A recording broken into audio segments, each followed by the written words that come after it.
Certainly Austria, the city of Vienna have been substantial drivers behind this. Commissioner Hahn, of course, when he was Commissioner for Regional and Urban Policy, he was also one of the important instigators of this strategy. So we've heard about it, and you can see here on the map, it's an interesting construction in the sense that it's got 9 member states, or parts of 9 member states, which are taking part.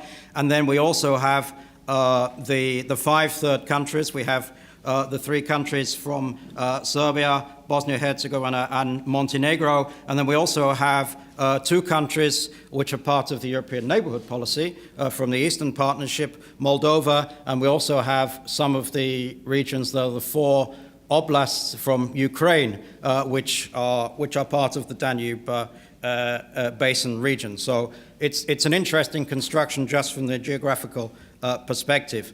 And it's not the only strategy we have. In fact, it was the second one we started. Altogether, we've got now 4 macro-regional strategies which we've set up. We started with the Baltic, then the Danube. We have the Adriatic and Ionian Union and also region, and also now the Alpine region. And as I think was already indicated in the introduction, what this does, its objective is to organize cooperation between the countries or the territories. It mobilizes the actors, could be the local actors, the regional actors, and it's aligning policy and funding on identifying common issues, solutions, and actions. And I stress this, common issues, solutions, and actions. So it's really an opportunity to look at common challenges and work together. It doesn't bring in any extra funding. That's always been a principle of this. No new structures, but it brings together, if you like, what is already there in a coherent fashion, and it allows basically better use, better coordination of what is in place. So I said there are 4 altogether, and you can see, interestingly enough, the 3 countries I mentioned from Serbia, Bosnia-Herzegovina, Montenegro, they're also in the strategy for the Adriatic Ionian region. Also, Albania is also a member of that. I know we have participants from Albania here, so that's also a relevant strategy for the discussions today. It's a transnational approach. As I said, we address the common challenges beyond the national and EU borders.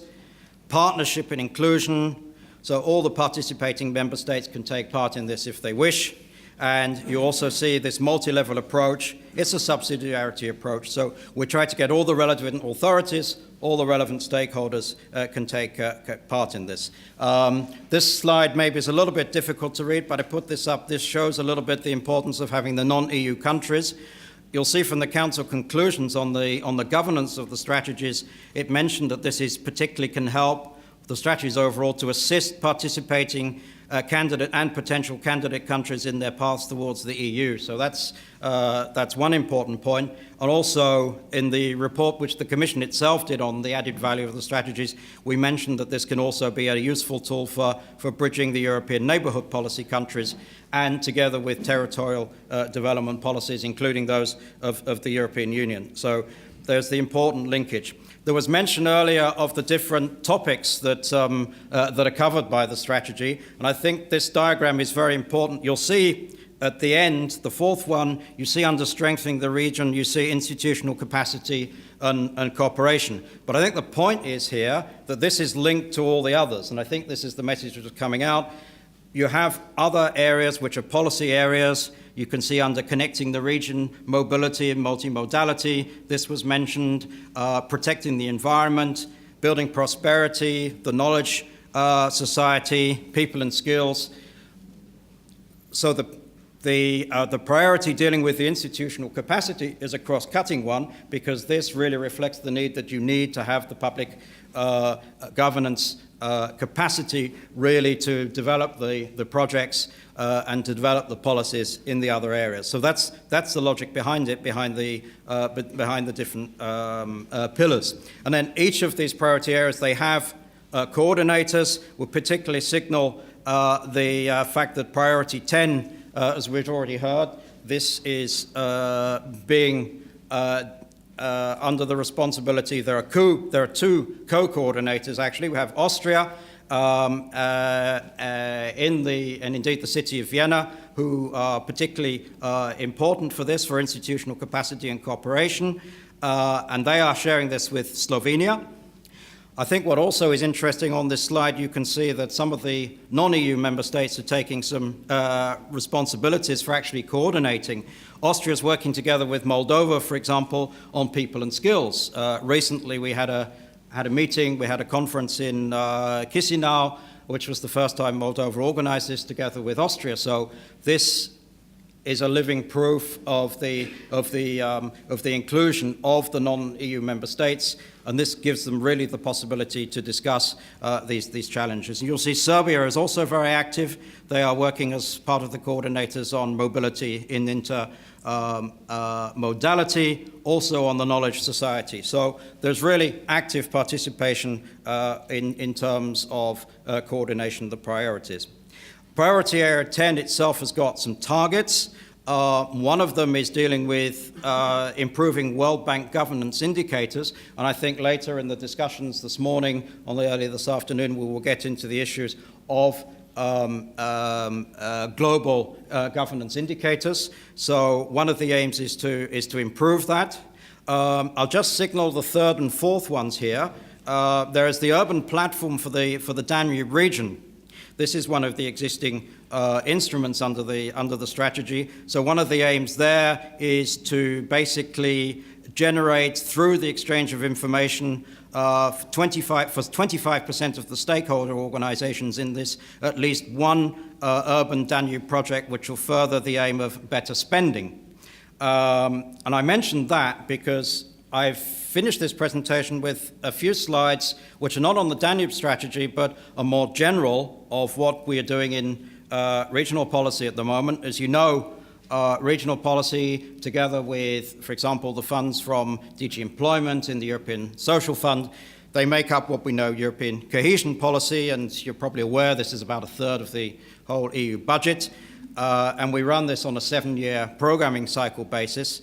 What's happening at the moment, this is a very interesting trend. There's a general aim to reinforce the effectiveness of utilization of the funds. And this is, I'm coming back here to the remark that was made earlier, that this is not just a question inside the accession process, it's actually a very live issue inside the EU for member states. So in fact, one of the things to have this increased effectiveness is to have increased emphasis on the need for sound administrative capacity. We're asking member states, or we did ask them before they start their programs, to make sure, for example, they've got effective administrative arrangements in place so that they can apply public procurement rules. They can apply state aid rules. So in principle, these are there, but it's necessary to make sure that this is there to actually implement the funds. There's a big linkage between, as we saw on the macro-regional level, between the capacity and the policies you're trying to develop. Here, there's a big linkage between the public governance capacity and the ability to manage funds. And these are some of the key factors, I think, which have been identified by our colleagues. We have a specially dedicated unit which is dealing with this issue, looking at structures, looking at systems and tools, and looking at the human resources. This will be very familiar, I think, issues to all of you, but this work still goes on with the member states.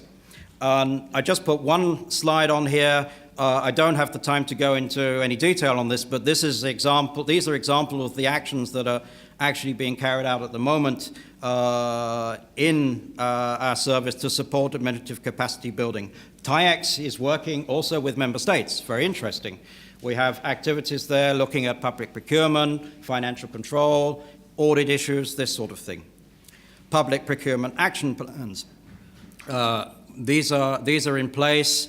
We have state aid action plans as well, and these are particularly where the member states were unable actually to demonstrate before they started their programs that they really do have all the administrative arrangements in place to run the programs effectively. So there are action plans there. And there we're working also with the other relevant DGs. We work with the DG for competition, obviously on state aid. We work with the DG growth on dealing with public procurement. So there's a lot going on there. We've just completed actually a study, which is a stock-taking study on public procurement as actually works for the management of funds in all the member states with some recommendations.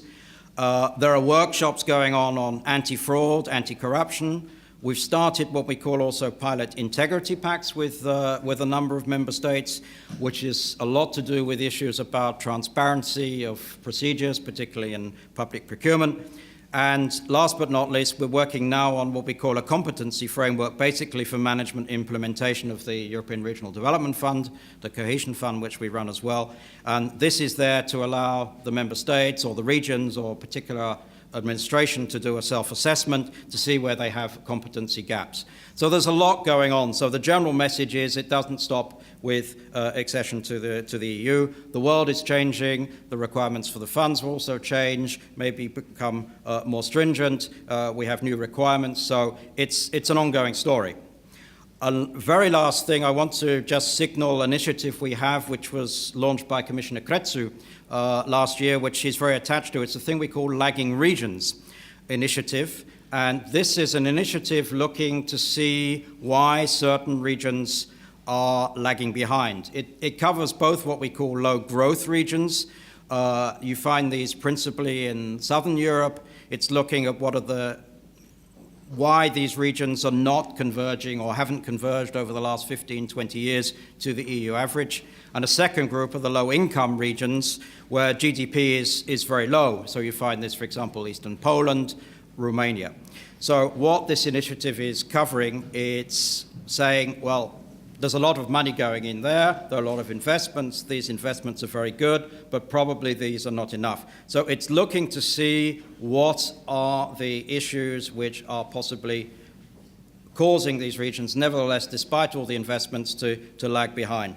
So this is looking at macroeconomic imbalances, structural reforms, very important in Southern Europe, of course, and also the quality of governments. This is why I put this in here. This is one of the factors. So we're looking to see, among other things, how governance, public administration, where it's weak, how that is actually putting a brake then on the increasing growth or income in some of our regions.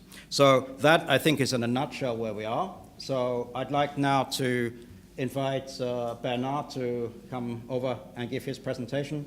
And after that, we will have some time for discussion. Thank you.